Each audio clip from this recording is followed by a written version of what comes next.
नमस्कार, बहुत स्वागत है आप सभी लोगों को एक बार पुनः समृद्धि आईएएस के यूट्यूब चैनल पर। और आज का जो प्रश्न है वो हम लॉर्ड माउंटबेटन पे देखेंगे, क्योंकि आप लोग के सिलेबस में जो है, जो सेकंड लास्ट टॉपिक है वो इसी से संबंधित है कि जो योजनाएं आई भारत की स्वतंत्रता को लेकर के, चाहे वो क्रिप्स मिशन हो, कैबिनेट मिशन हो या माउंटबेटन हो। तो क्रिप्स कैबिनेट की चर्चा पीछे वाले क्लास में हो गई है और अब हम जो है माउंटबेटन करेंगे, और इसके बाद जो है हम आज़ादी के बाद का जो भारत है उस पर प्रश्न कराएंगे। ठीक है, तो आप लोग लगातार बने रहिएगा। तो प्रश्न है कि किन परिस्थितियों ने लॉर्ड माउंटबेटन को यह निष्कर्ष निकालने के लिए विवश किया कि भारत का विभाजन ही एकमात्र व्यवहार्य समाधान है। मतलब इस प्रश्न में ये आपसे पूछा जा रहा है कि वो कौन सी परिस्थितियां थी जिसमें जो है लॉर्ड माउंटबेटन को लगा कि इन परिस्थितियों में भारत का विभाजन ही क्या है, एक सर्वोत्तम विकल्प है, नहीं तो समस्याएं अति गंभीर हो सकती हैं और फिर वो विभाजन की तरफ पूरी तरीके से मुड़ते हैं। तो इसी पे है और इसी का जो है परीक्षण करना है। 12 अंकों का है तो इसे 200 शब्दों में लिखना होता है, आप लोग को पता ही होगा। इसके बारे में तो आप लोग को पता ही है। संस्थान जो है जीआईसी मेंस को लेकर के जो दो ऑप्शनल है जिसमें हिस्ट्री और सिविक्स इसको करा रहा है। जीएस इसमें जो फर्स्ट पेपर है जिसमें सामान्य हिंदी और निबंध है, ये भी संस्थान के द्वारा कराया जा रहा है। और इसके लिए नामांकन शुरू हो गया, तो आप लोग जो है नामांकन कराएं। स्टार्टिंग के जो बच्चे हैं उनको कुछ छूट भी मिलेगी फीस में। पीसीएस वाला जो बच्चे हमारे हैं वो हमारे PCS mains answer writing batch से जुड़े और जल्दी से अपना फॉर्म फिलअप कर ले। फॉर्म उनका भराया जा रहा है और अभी 2-2.5 महीना उनके पास पूरा समय है सितंबर तक कि वो कस करके मुख्य परीक्षा में जितनी चीज़ें तैयार कर पाए कर ले। कारण ये है कि पीटी पास होने के बाद आपको इतना अवसर नहीं मिलेगा कि आप जो है मुख्य परीक्षा से संबंधित जो आपके जीएस के 6 प्रश्न पत्र हैं, एसए का या सामान्य हिंदी की चीज़ों को आप कवर कर पाए। और फिर आगे टीजीटी पीजीटी जो एक बड़ी वैकेंसी आ रही है उसके लिए भी संस्थान में नामांकन स्टार्ट है, आप लोग नामांकन करा सकते हैं।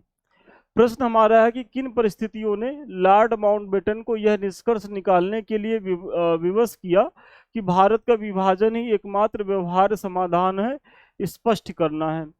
तो थोड़ा सा आप बताइए, माउंटबेटन योजना मतलब आपका की पॉइंट क्या है? तो माउंटबेटन प्लान है, तो इस पे आप बताइए कि माउंटबेटन योजना 3 जून 1947 को प्रस्तुत की गई।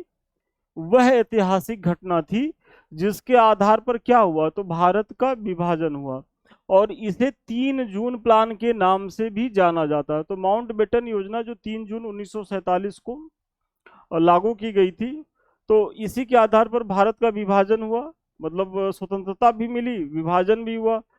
पाकिस्तान के रूप में भारत 2 टुकड़ों में बटा। और फिर आप देखेंगे कि इसी को जो है लॉर्ड माउंटबेटन ने जो प्लान है उसी को 3 जून प्लान भी कहा जाता है। तो कभी 3 जून प्लान आ जाए तो आप लोग ये नहीं है कि बस बगले झांकते झांकने लगे कि 3 जून प्लान क्या आ गया, तो वही लॉर्ड माउंटबेटन प्लान ही जो है वो 3 जून प्लान है। माउंटबेटन को इस निष्कर्ष पर पहुंचने के लिए मजबूर करने वाली प्रमुख परिस्थितियां क्या थी? इसमें कहा गया ना कि भाई वो कौन सी ऐसी परिस्थितियां थी जहां माउंटबेटन को लगा कि अब विभाजन ही जो है एक अपरिहार्य कारण है भारत की, मतलब जो नरसंहार हो रहे हैं या जो समस्या है उसके समाधान के लिए। तो अब एक एक करके हम उन परिस्थितियों को देख लेते हैं। तो सबसे पहला जो प्रभावी परिस्थिति थी वो मुस्लिम लीग की जिद। क्योंकि आप लोग जानते ही होंगे कि मुस्लिम लीग के नेता कौन थे? मोहम्मद अली जिन्ना थे। और मोहम्मद अली जिन्ना जो है पीछे जो बैबल योजना थी, कैबिनेट मिशन योजना थी, उन सबों को जो है वो खारिज कर चुके थे। और कैबिनेट मिशन योजना में जो अंतरिम सरकार का गठन हुआ था उसके बाद उसमें वो शामिल होकर के फिर वहां से विड्रा करते हैं जब उनको लगता है कि इससे कांग्रेस मजबूत हो रही है। और वो क्या कर देते हैं, वो सीधी कार्रवाई की जो है घोषणा करते हैं। तो ऐसे में जो लीग है वो अब बहुत ज़्यादा आक्रामक हो गई थी। उसे लगा था कि भाई हमको पाकिस्तान चाहिए और इसके लिए कुछ भी कीमत चुकानी पड़ेगी, हम चुकाएंगे। तो सबसे पहली जो परिस्थिति थी वो मुस्लिम लीग की जो है वो जिद थी। दूसरा क्या था? तो संवैधानिक गतिरोध था। कैसा गतिरोध था? तो कांग्रेस और मुस्लिम लीग के बीच मतभेद इतने गहरे हो गए थे कि एक संयुक्त केंद्र सरकार का गठन लगभग असंभव था। अब सोचिए कि अगर कांग्रेस और मुस्लिम लीग अगर सम्मिलित भी होते तो पहले तो भाई लीग का दावा होता कि हमको प्रधानमंत्री की कुर्सी चाहिए, जो कांग्रेस के नेता स्वीकार नहीं करते।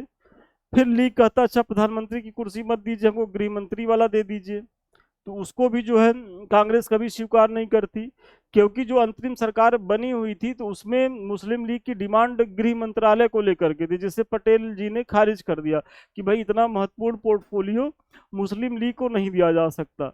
तो फिर कांग्रेस के लोगों ने कहा कि आप वित्त मंत्रालय ले लीजिए, तो वित्त मंत्रालय दिया गया था। पोर्टफोलियो जो अंतरिम सरकार थी उसमें वित्त मंत्रालय जब मुस्लिम लीग शामिल हुई तो मुस्लिम लीग के पास ट्रांसफर हो गया था। लेकिन अब स्टार्टिंग के दो महत्वपूर्ण मंत्रालय आपके पास नहीं है, तो आप ऐसे राज्य में, ऐसे सरकार में आप रहना चाहेंगे जहां आप हमेशा दोयम दर्जे में बने रहिए, ऐसा मुस्लिम लीग कहती थी। और इसीलिए जिन्ना को लगा कि जितने जल्दी से जल्दी हम अपने पाकिस्तान को आज़ाद कर लेंगे तो कम से कम वहाँ के हम हेड होंगे और वो हमारा मुल्क होगा, मतलब ऐसी भावना थी। तो इसीलिए कांग्रेस और मुस्लिम लीग के बीच बहुत ज़्यादा अविश्वास हो गया था। और इन लोगों के बीच से अगर कोई एक केंद्रीय सरकार का गठन भी हो जाता तो उसका फ्यूचर कुछ दिखाई नहीं दे रहा था। तो 2 पॉइंट हो गए। तीसरा आप देखेंगे कि अंग्रेजों की सीमित क्षमता, मतलब द्वितीय विश्व युद्ध के बाद ब्रिटिश साम्राज्य आर्थिक एवं प्रशासनिक रूप से क्या हो गया था, तो बहुत ज़्यादा कमजोर हो चुका था। क्योंकि एक समय था कि ब्रिटेन के लिए कहा जाता था कि ब्रिटेन का सूरज जो है वो अस्त नहीं होता, मतलब वो किस संदर्भ में कहा जाता था कि उसके उपनिवेश जो थे वो देश दुनिया में हर जगह थे, कि मतलब कहीं न कहीं वहाँ दिन रात, अगर कहीं रात है तो कहीं दिन होता ही होता था। लेकिन फर्स्ट वर्ल्ड वार के बाद उसको जो झटका लगा और द्वितीय विश्व युद्ध में तो ब्रिटेन की कमर टूट गई, और ऐसे में एक महत्वपूर्ण शक्ति बन के निकलता है अमेरिका। और अब इनकी वो न तो सामरिक ताकत रहती है, मतलब सैन्य ताकत रहती है, न तो ये आर्थिक स्तर भी इतने मजबूत रहते हैं, कौन, ब्रिटेन, की जो है ये क्या करें कि कमजोर हो चुके थे। और ब्रिटिश प्रधानमंत्री क्लीमेंट एटली ने जून 1948 से पहले हर हाल में भारत छोड़ने का लक्ष्य तय किया था। मतलब अब इतने ये कमजोर हो गए थे कि अब इनके अंदर वो मनोबल नहीं बचा था कि पुनः जो है वो भारत को अब विजित किया जाए। और भारत को अब विजित करना, मतलब पुनः विजित करना बहुत ज़्यादा टफ था, क्योंकि अब भारत में राष्ट्रवाद का विकास हो गया था। जो 1757 से, सॉरी 1857 से जो चीज़ें शुरू होती हैं, और फिर कांग्रेस का गठन होता, स्वदेशी मूवमेंट, फिर गांधी जी के तीनों आंदोलनों के द्वारा अब जनता जो है वो सड़क पे आ गई थी।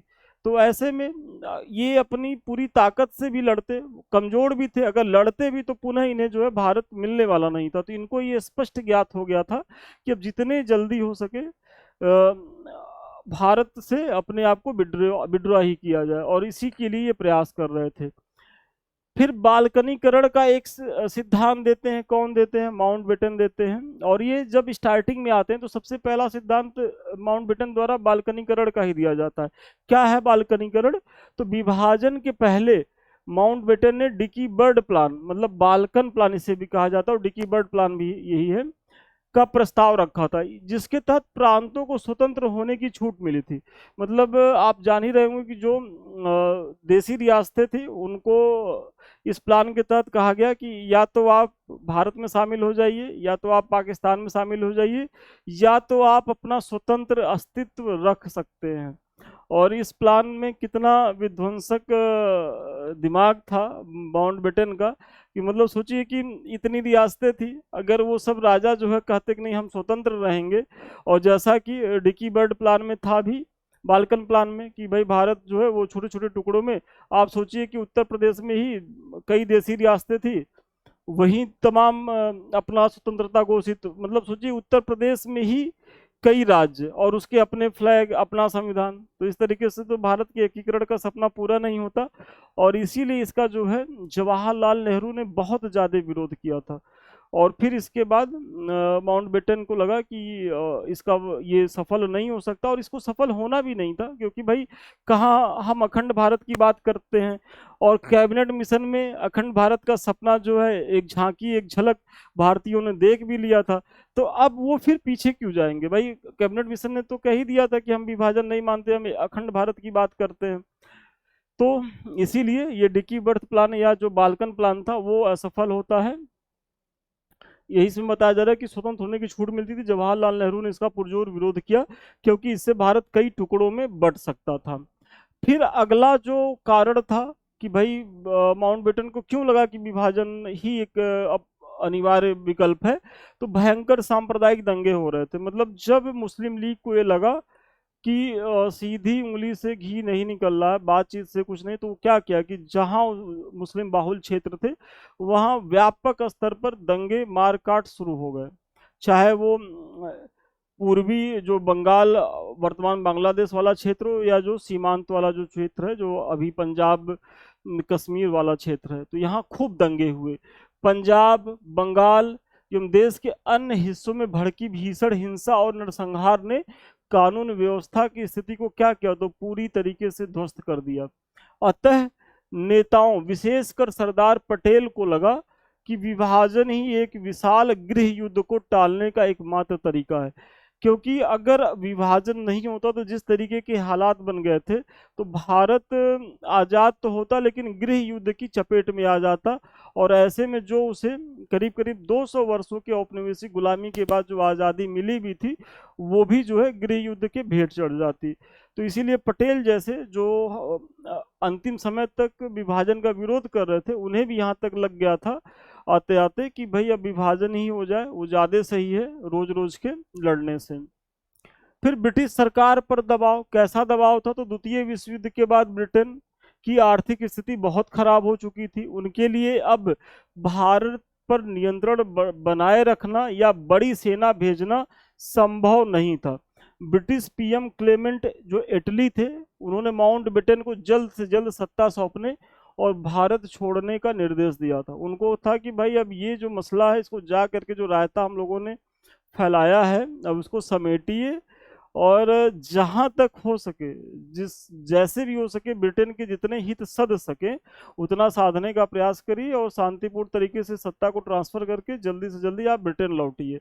और इसीलिए माउंटबेटन ने जो है वो आनन फानन में जो है भारत की स्वतंत्रता की घोषणा करते हैं, और फिर भारत विभाजित होता है। उसके बाद की जो कहानी है वो अगले वीडियो में आपको देखने को मिलेगी कि भारत के विभाजन के बाद, मतलब भारत की आज़ादी के बाद और विभाजन के बाद भारत के समक्ष चुनौतियां क्या थी, जो अगला प्रश्न होगा कल।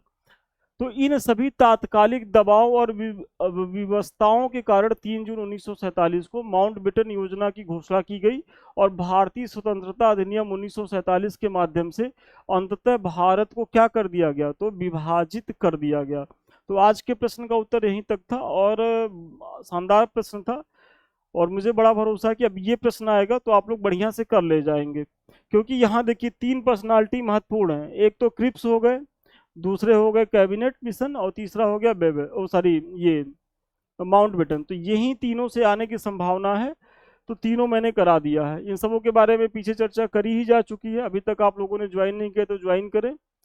और सबसे लास्ट में ये हमारे कुछ लिंक्स हैं। एक तो हमारा टेलीग्राम है, जो हम पढ़ा रहे हैं, एक समय के बाद आपको सारा पीडीएफ यहाँ मिल जाता है। मतलब यूट्यूब पे जो भी चीज़ें कराई जाती हैं 48 घंटे के बाद ये चीज़ें यहाँ देखने को मिलेंगी।